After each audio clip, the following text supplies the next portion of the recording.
একদিন রাসূলুল্লাহ সাল্লাল্লাহু আলাইহি ওয়াসাল্লামের চেহারায় দেখা গেল গভীর অসন্তোষের ছাপ। রাগে লাল হয়ে উঠল তার চেহারা মোবারক। নবীজির সামনে তখন দাঁড়িয়ে ইসলামের বীর সেনাপতি হযরত খালিদ বিন ওয়ালিদ রাদিয়াল্লাহু তাআলা আনহু। তবে আজকে তিনি বীরের বেশে নন, বরং এক অপরাধীর বেশে। কিন্তু কেন? কি এমন ঘটেছিল যার কারণে আল্লাহর তরবারিকে আজ কাঠগড়ায় দাঁড়াতে হলো? কি এমন ভুল তিনি করেছিলেন যার জন্য রাসূলুল্লাহর পবিত্র মুখে তাকে তিরস্কার শুনতে হয়েছিল? দর্শক, এটা এমন এক দিনের কথা যে দিনটি খালিদ বিন ওয়ালিদের জীবনটাকেই বদলে দিয়েছিল। খালিদ সেদিন বুঝতে পেরেছিলেন ইসলাম কেবল তরবারির জোরে নয়, বরং ন্যায় আর দয়ার শক্তিতে বিজয়ী হয়। সেদিনের সেই চাঞ্চল্যকর ঘটনা তুলে ধরব আজকের পর্বে।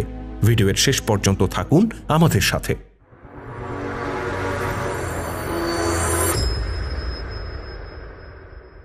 যখনকার কথা বলছি তার মাত্র কয়েক মাস আগে ইসলাম গ্রহণ করেছিলেন হযরত খালিদ বিন ওয়ালিদ রাদিয়াল্লাহু তাআলা আনহু। ইসলাম গ্রহণের পর থেকেই যুদ্ধের ময়দানে তিনি বড় সাহসের সাথে লড়াই করে যাচ্ছিলেন। যে তরবারি এতদিন ব্যবহৃত হতো ইসলামের বিরুদ্ধে, আজকে সেই তরবারি ব্যবহৃত হচ্ছে আল্লাহর দ্বীন প্রতিষ্ঠার সংগ্রামে। খালিদ ইসলাম গ্রহণের মাত্র 6 মাস কি 8 মাস পরের কথা। ইতিপূর্বে মদিনার মুসলিম ও মক্কার কোরাইশদের মধ্যে হুদাইবিয়া সন্ধি স্বাক্ষরিত হয়েছিল। কিন্তু সেই চুক্তি লঙ্ঘন করে কোরাইশরা একদিন মক্কার নিকটবর্তী একটা মুসলিম গোত্রের উপর হামলা চালায়। বেশ কিছু মানুষ সেই হামলায় নিহত হয়। এই খবর মদিনায় পৌঁছলে রাসূলুল্লাহ সাল্লাল্লাহু আলাইহি ওয়াসাল্লাম 10,000 সৈন্যের একটা বিশাল বাহিনী প্রস্তুত করে মক্কায় অভিযান পরিচালনা করেন। এই বিশাল বাহিনীর সামনে মক্কার কোরাইশরা দাঁড়ানোর সাহসটাই পায় না। তারা বিনা যুদ্ধে আত্মসমর্পণ করে এবং অতীত কৃতকর্মের জন্য ক্ষমা প্রার্থনা করে। আল্লাহর নবী তাদেরকে ক্ষমা করে দেন। মক্কা বিজয়ের এই ঘটনার পর রাসূলুল্লাহ সাল্লাল্লাহু আলাইহি ওয়াসাল্লাম মক্কার নিকটবর্তী বিভিন্ন গোত্রের কাছে ইসলামের দাওয়াত পাঠাতে থাকেন। এসব গোত্রের অধিকাংশই অতীতে ইসলামের বিরুদ্ধে অস্ত্র ধারণ করেছিল। আল্লাহর নবী পুনরায় তাদের কাছে ইসলামের পয়গাম সহকারে প্রতিনিধি দল প্রেরণ করেন। প্রতিনিধি দলের প্রতি তার স্পষ্ট নির্দেশ ছিল, যারা ইসলামের ছায়াতলে আশ্রয় নেবে তাদের সাথে কোনো যুদ্ধ নয়। অতীতে তারা যাই করে থাকুক সব কিছু ভুলে তাদেরকে আলিঙ্গন করে নিতে হবে। এরকমই একটা প্রতিনিধি দলের নেতৃত্বে ছিলেন হযরত খালিদ বিন ওয়ালিদ রাদিয়াল্লাহু তাআলা আনহু। তার এই দলটিতে বিভিন্ন গোত্রের মোট 350 অশ্বারোহী ছিল। তাদের অধিকাংশই ছিল বনু সোলাইম গোত্রের সদস্য, যারা খুব সম্প্রতি ইসলাম গ্রহণ করেছে। দলটিতে অল্প কজন ছিলেন রাসূলুল্লাহর পুরনো সাহাবী। খালিদের এই অশ্বারোহী দলটি মক্কার 15 মাইল দূরে আল গুমাসা নামক একটি জায়গায় পৌঁছলে সেখানে তারা বনু জাজিমা গোত্রের সাক্ষাৎ লাভ করে। এই বনু জাজিমা গোত্রের সাথে খালিদ বিন ওয়ালিদের একটা পুরনো শত্রুতা ছিল। কি সেই শত্রুতা? বিষয়টা আমাদের জানতে হবে, কারণ এর সাথে আজকের আলোচ্য ঘটনার একটা যোগসূত্র রয়েছে। বহু বছর আগে কোরাইশদের একটা বণিক দল ইয়েমেন থেকে মক্কায় ফিরছিল। ফেরার পথে বনু জাজিমা লোকেরা তাদের উপর চড়াও হয় এবং বেশ কিছু পণ্য লুট করে নেয়। তৎকালীন আরবের প্রেক্ষাপটে এটা তেমন কোনো গুরুতর বিষয় ছিল না, কারণ ক্ষুধার্ত আরবদের অনেকেই তখন এরকম দস্যুবৃত্তি করে সংসার চালাতো। তবে এক্ষেত্রে একটা বিধি নিষেধ ছিল, এই যে লুটপাট করতে গিয়ে কাউকে হত্যা করা যাবে না।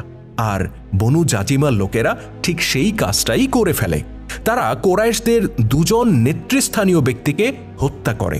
নিহতদের একজন ছিল বিশিষ্ট সাহাবী হযরত আব্দুর রহমান ইবনে আউফ রাদিয়াল্লাহু তাআলা আনহুর পিতা আউফ। অপরজন ছিল হযরত খালিদ বিন ওয়ালিদের চাচা ফাকিহা ইবনে মুগিরা। এটা ছিল বহু বছর আগের, অর্থাৎ জাহিলি যুগের ঘটনা। ওই যুগে আরবদের মধ্যে রক্তের বদলা নেবার একটা সাংঘাতিক প্রবণতা ছিল। যে কোনো মূল্যে তারা স্বজন হত্যার প্রতিশোধ নিত।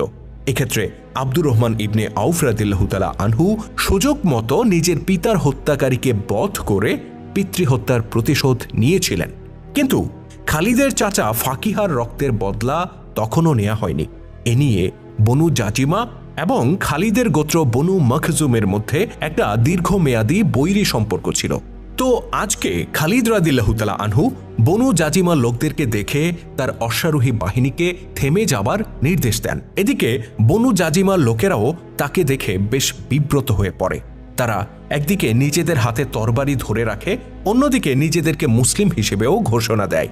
তারা বলে, আমরা তো ইসলাম গ্রহণ করেছি, আমরা নামাজ কায়েম করেছি এবং একটা মসজিদও আমরা প্রতিষ্ঠা করেছি। খালিদ রাদিয়াল্লাহু তাআলা আনহু জিজ্ঞাসা করেন, তোমরা যদি মুসলিমই হয়ে থাকো তাহলে হাতে অস্ত্র কেন?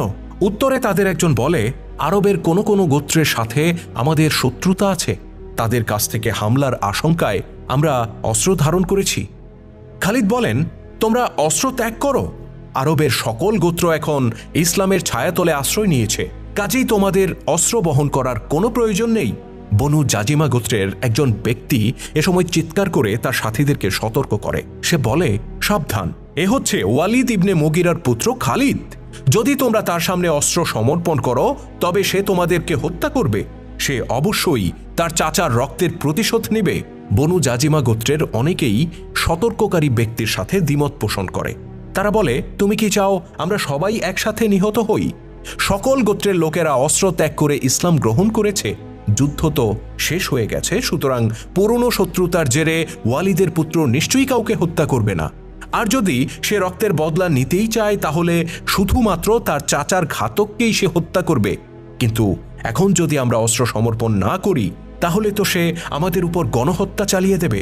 এরকম একটা সংক্ষিপ্ত তর্ক বিতর্কের পর সম্পূর্ণ গোত্রটি অস্ত্র সমর্পণ করে। বনু জাজিমার লোকেরা অস্ত্র সমর্পণের পর যে ঘটনাটি ঘটে তার জন্য উপস্থিত কেউ প্রস্তুত ছিল না, এমনকি সাহাবীরাও হতবিহ্বল হয়ে পড়েন।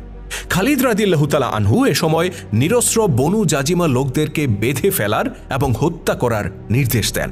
আমরা আগেই বলেছি, খালিদের অশ্বারোহী দলে বনু সোলাইম গোত্রের যারা ছিল তারা খুব সম্প্রতি ইসলাম গ্রহণ করেছে। তারা কোনো ধরনের চিন্তা ভাবনা না করেই খালিদের নির্দেশ পালন করতে থাকে, কিন্তু অন্যান্য গোত্রের যারা ছিলেন তারা এই নির্দেশ পালনে অস্বীকৃতি জানান। এমনকি কয়েকজন সাহাবী খালিদের এই সিদ্ধান্তের তীব্র বিরোধিতাও করেন।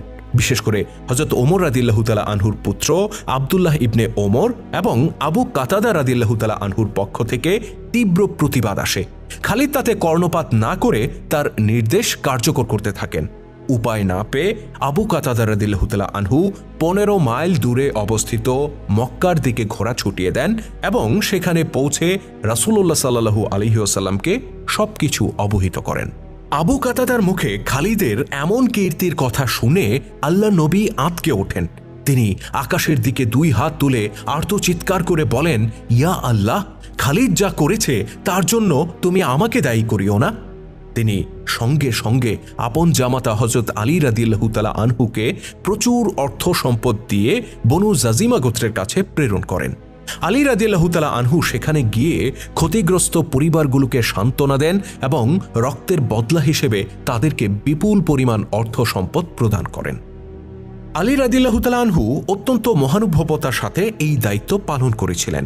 বনু জাজিমার লোকেরা সন্তুষ্ট হওয়ার আগ পর্যন্ত তিনি সেখানে অবস্থান করেন। এদিকে খালিদ রাদিয়াল্লাহু তাআলা আনহু তখন রাসূলুল্লাহর সামনে আসামির বেশে। আল্লাহর নবী তার কাছে এই ঘটনার কৈফিয়ত জানতে চান। খালিদ জানান, বনু জাজিমার লোকদের ইসলাম গ্রহণের ঘোষণাকে তিনি সত্য হিসেবে ধরে নিতে পারেননি এবং ভেবেছিলেন তারা প্রতারণা করছে। রাসূলুল্লাহর পাশেই তখন ছিলেন আব্দুর রহমান ইবনে আউফ রাদিয়াল্লাহু তাআলা আনহু।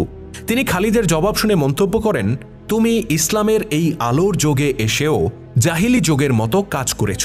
আমরা আগেই বলেছি, বনু জাজিমা লোকেরা আব্দুর রহমানের পিতা আউফকেও হত্যা করেছিল।